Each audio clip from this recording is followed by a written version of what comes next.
বৃহস্পতিবার বাদারঘাটে দশরথদেব রাজ্য ক্রীড়া কমপ্লেক্সে সংসদ খেলো মহোৎসবের আনুষ্ঠানিক উদ্বোধন করেন মুখ্যমন্ত্রী doctor Manik Saha.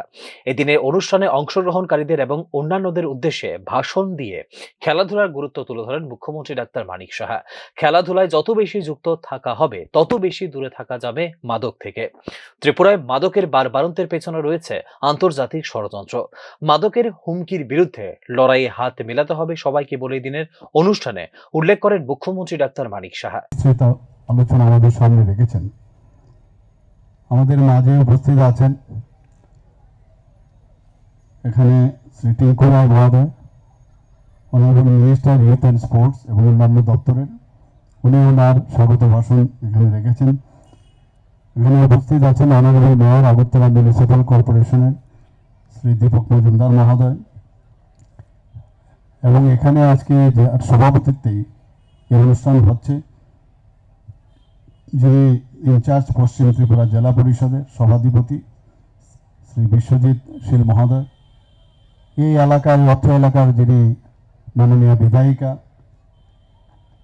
Shrimati Minarani Sarkar, deputy mayor Agartala municipal কর্পোরেশনের শ্রীমতী মনিকা দাসদত্ত মহোদয়া, এবং পদ্মশ্রী ডক্টর দীপা কর্মকার, অলিম্পিয়ান এবং প্রেসিডেন্ট ত্রিপুরা অলিম্পিক অ্যাসোসিয়েশনের, doctor Bishal Kumar DM and collector West Tripura, Shri Paimuk Mong joint director youth and sports department, এখানে যারা কর্পোরেটররা উপস্থিত আছেন, আগরতলা মিউনিসিপ্যাল কর্পোরেশনের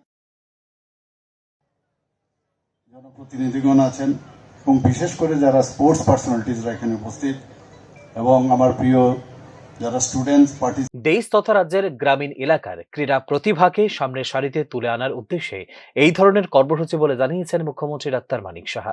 গঞ্জে যাদেরকে কেউ খবরও নিত না, তারাও কিন্তু সেই সুযোগটা পাবে, এবং এখানে সংসদ এলাকার গ্রামও আছে, অজগায়ও আছে, পাহাড় আছে, সবার ওই জায়গা থেকে কিন্তু এই সংসদের এলাকার সমস্ত লোকের কিন্তু একটা সুবিধা পাবে, এই সুযোগ পাবে যে নিজের ট্যালেন্ট দেখানোর জন্য।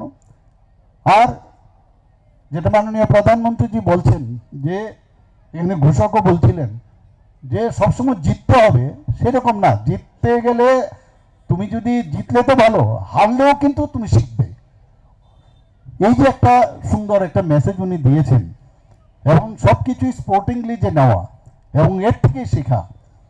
আজকে স্বামী বিবেকানন্দজি কি বলছেন, মন্দির মসজিদ ওইখানে যতটুকু গিয়ে গীতা পাঠ করবে, এর থেকে ভালো ফুটবলে লাথি মারলে তার থেকে অনেক বেশি শিখতে পারবে।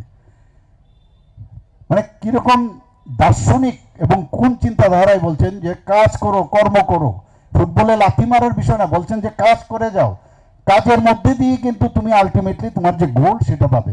সেটা খেলাতেই হোক, পড়াশোনাতেই হোক, যে যে জায়গায় থাকবে, যে কাজ ছাড়া আমার কিছু নেই, এবং যেটার মধ্যে আছে I will go up to the insight of that particular area, এতে করে নিজেকে নিজে চিরা। 2025 সালের 21শে সেপ্টেম্বর থেকে গোটা দেশে শুরু হয়েছিল সংসদ খেলো মহোৎসব। যুব সমাজকে তাদের উচ্চাকাঙ্ক্ষা অর্জনের সুশৃঙ্খল, পরিশ্রমী এবং আত্মবিশ্বাসী হতে খেলাধুলার উপর আরো বেশি মনোযোগী হওয়ার উদ্দেশ্যে নেওয়া হয়েছে এই উদ্যোগ। সংসদ খেলো মহোৎসব 2025 হলো একটি দেশব্যাপী তৃণমূল পর্যায়ের ক্রীড়া উদ্যোগ, যা আয়োজিত হচ্ছে দেশের প্রতিটি লোকসভা নির্বাচনী এলাকায়।